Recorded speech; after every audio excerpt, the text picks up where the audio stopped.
السلام علیکم ورحمۃ اللہ وبرکاتہ۔ یہ دارالسلام اسٹوڈیو ہے۔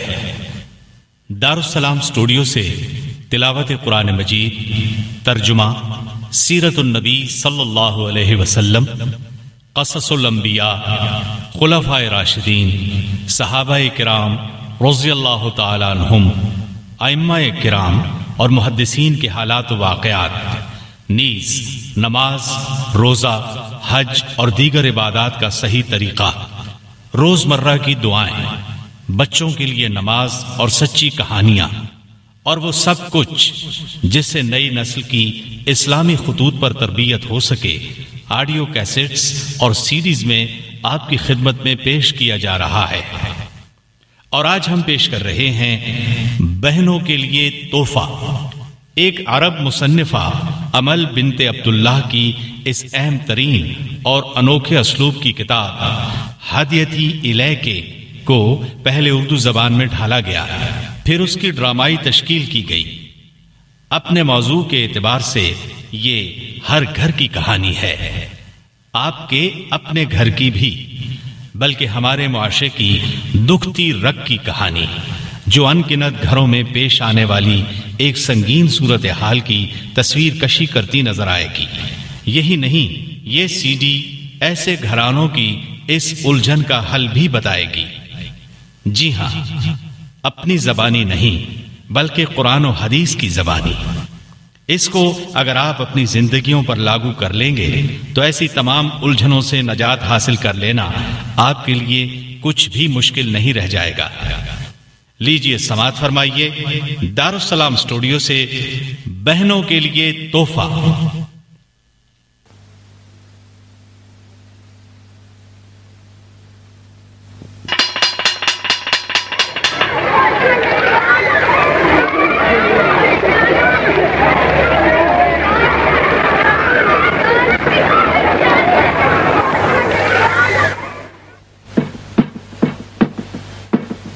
ٹھہریں فائزہ، آپ ابھی نہیں جا سکتے۔ جی مس صاحبہ، آپ نے کیا فرمایا؟ میں ابھی جا نہیں سکتی؟ ہاں فائزہ، مجھے آپ سے کچھ کہنا ہے، آپ ذرا میرے کمرے میں آئیں۔ جی بہتر مس۔ ہاں بیٹھے بیٹھی فائزہ، گھبرانے کی ضرورت نہیں۔ کلاس کے دوران آج آپ کھوئی رہی، پہلے میں نے کبھی ایسی بات محسوس نہیں کی۔ آپ تو پوری کلاس میں ہونہار طالبہ ہیں، اور میں کوئی سوال پوچھتی ہوں تو آپ فر اس کا جواب سنا دیتی ہیں، لیکن آج ایسا نہیں ہوا۔ میں نے 3 بار آپ سے سوال پوچھا لیکن آپ اٹک گئیں۔ صاف ظاہر ہے آپ دماغی طور پر کلاس میں حاضر نہیں تھی۔ فائزہ، آپ کو کسی الجھن نے اپنے حصار میں لے رکھا تھا، کیا میں غلط کہہ رہی ہوں؟ سبق کے متعلق کوئی پریشانی نہیں ہے مس۔ میرا بھی یہی خیال ہے۔ میں تو وہ وجہ جاننا چاہتی ہوں جس نے ہماری ذہین طالبہ کے چہرے کا سکون چھین لیا ہے، پیشانی پر بل ڈال دیا ہے۔ یہ اڑی سی رنگت کسی خاص بات کا پتہ دے رہی ہے۔ وہ میں کیا بتاؤں مس صاحبہ، میں کیسے بتاؤں؟ نہیں، گھبرانے کی ضرورت نہیں، جو بات بھی ہے کھل کر بتا دیں۔ اوہو، میں آپ کی ہمدرد ہوں، رازداری کا بھی وعدہ کرتی ہوں۔ اوہو، آپ تو رونے لگے۔ میں بھلا وہ سب کیسے بتا سکتی ہوں آپ کو؟ کیوں؟ حیا اڑے آتی ہے؟ سنیں فائزہ بیٹی، میں آپ کو یقین دلاتی ہوں، ایک سہیلی کی طرح آپ کی بات سنوں گی اور ایک ماں کی طرح آپ کی پریشانی دور کرنے کی کوشش کروں گی۔ آپ بتائیں بھی تو بیٹا۔ جی بہتر، بتاتی ہوں۔ مجھے اپنے گھر کے افراد کے ساتھ ایک شادی میں جانے کا اتفاق ہوا۔ وہاں اتفاق سے ایک نوجوان مجھ سے ٹکرا گیا۔ سوری۔ میں نے خلاقن کہا کوئی بات نہیں۔ وہ مسکرایا اور کہنے لگا، یقین جانیے محترمہ، میں جان بوجھ کر نہیں ٹکرایا، جیسا کہ آج کل کے چھچورے لڑکے لڑکیوں سے ٹکراتے پھرتے، بس بے خیالی میں ایسا ہو گیا۔ آپ یقیناً یہی خیال کر رہی ہوں گی کہ میں جان بوجھ کر ٹکرایا۔ میں نے ایسی کوئی بات نہیں سوچی۔ آپ بہت اچھی ہیں، بہت صاف دل ہیں، آپ کا بہت بہت شکریہ۔ پھر یہ کہہ کر وہ آگے بڑھ گیا۔ مس صاحبہ، اس کی گفتگو نے مجھے بہت متاثر کیا۔ الفاظ سے خلوص ٹپکتا ہوا محسوس ہوا۔ نہ جانے کیوں مجھے اپنا دل اس کی طرف مائل ہوتا ہوا محسوس ہوا۔ میں نے خود اس سے کوئی بات کہنے کی کوشش نہیں کی۔ اچھا، اور اس کے بعد آپ کو اس کا فون آیا ہوگا، ہے نا؟ جی جی، یہ کیسے جان لیا آپ نے؟ اس کے بعد یوں ہی ہوتا ہے پیاری بیٹی، آپ کے ساتھ کوئی انوکھا واقعہ نہیں ہوا۔ آپ بے دھڑک پوری بات بتائیں مجھے۔ جی اچھا، آپ کے الفاظ مجھے عجیب سا حوصلہ عطا کر رہے ہیں۔ میں یوں محسوس کر رہی ہوں جیسے آپ سے زیادہ اس وقت میرا کوئی ہمدرد نہیں۔ خیر سنیے، پہلے روز اس کا فون آیا۔ سچ بات یہی ہے کہ اس کی گفتگو میں مجھے کوئی خرابی محسوس نہ ہوئی۔ پھر تو قریب روز ہی فون آنا شروع ہو گیا۔ عجیب بات ہے، وہ فون اس وقت کرتا تھا جب میں عام طور پہ گھر میں تنہا ہوتی تھی، یا دوپہر کے وقت جب گھر کے افراد سوئے ہوتے تھے۔ حقیقت یہ ہے کہ مجھے خود اس کے فون کا انتظار رہنے لگا تھا۔ کہتی جائیں، میں سن رہی ہوں۔ پھر تو ہم فون پہ لمبی لمبی باتیں کرنے لگے۔ رات گئے تک گفتگو کا سلسلہ جاری رہا۔ چند روز قبل اس نے کہا، فائزہ، کسی نہ کسی طرح مجھ سے ملاقات کرو تاکہ ہم شادی کے بارے میں بات کر سکیں۔ بھلا یہ کیسے ممکن ہے؟ شادی سے پہلے ایک آدھ ملاقات کی شریعت اجازت دیتی ہے۔ میں خود میں اتنی ہمت نہیں پاتی کہ گھر سے نکل کر تم سے ملاقات کروں۔ تب اس نے اپنی محبت کا واسطہ دیا، لیکن میں ہمت نہ کر سکی۔ اس کے بعد 3 دن تک اس کا کوئی فون نہیں آیا۔ گزشتہ رات پھر فون آیا اور اس نے کہا، اگر تم نے آج مجھ سے ملاقات کے بارے میں نہ بتایا نا تو میں تم سے ہمیشہ کے لیے ناراض ہو جاؤں گا۔ ہاں، اور اسی بات نے آپ کو پریشان کر رکھا ہے، یہی بات ہے نا بیٹا؟ جی ہاں، یہ بھی پریشانی کی بات ہے، لیکن اصل وجہ یہ ہے کہ مجھے شک گزرتا ہے کہ ہمارے تعلقات کا علم جو ہے وہ میرے گھر والوں کو بھی ہو گیا ہے۔ اچھا، میں نے ساری بات آپ کو اپنا سمجھ کر بتا دی ہے۔ اب آپ بتائیں میں کیا کروں؟ آپ فکر نہ کریں بیٹا، یہاں یہ ساری بات نہیں ہو سکتی۔ آپ ایسا کریں، آج شام میرے گھر آئیں، اپنے بھائی سے کہیے گا وہ آپ کو میرے گھر پہنچا جائیں گے۔ وہاں میں کھل کر بات کروں گی، اللہ کی مہربانی سے آپ کا مسئلہ حل ہو جائے گا۔ اور ہاں، ایک غلط فہمی میں بھی دور کر دینا چاہتی ہوں۔ شریعت نے شادی سے پہلے ملاقات کی نہیں، ایک نظر دیکھنے کی اجازت دی ہے۔ اچھی بات، میں چلتی ہوں، شام کو آ جاؤں گی۔ ٹھیک ہے، اللہ حافظ۔ اللہ حافظ۔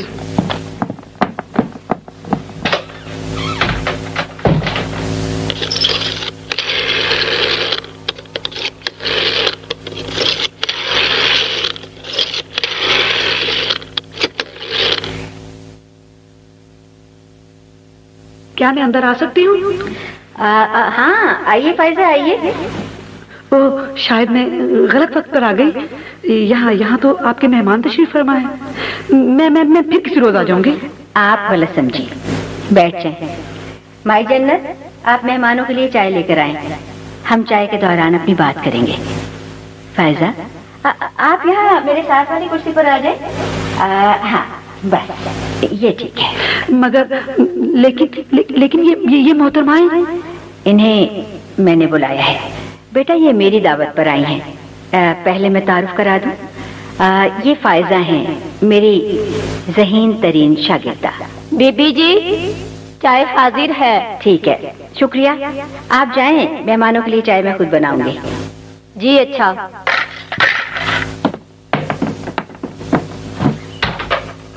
بیٹی فائزہ، میں نے ان خواتین کو اس لیے نہیں بلایا کہ آپ کی بات ان کے سامنے رکھوں، بلکہ انہیں اس لیے زحمت دی ہے کہ یہ اپنی زندگی کے کچھ اہم واقعات آپ کو سنائیں۔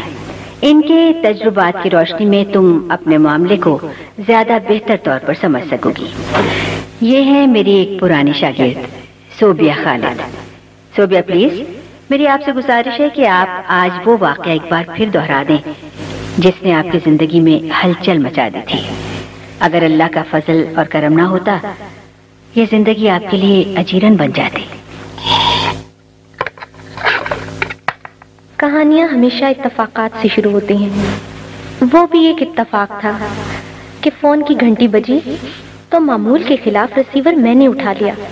مطلب یہ ہے کہ میں عام طور پر ریسیور نہیں اٹھاتی، پرہیز کرتی ہوں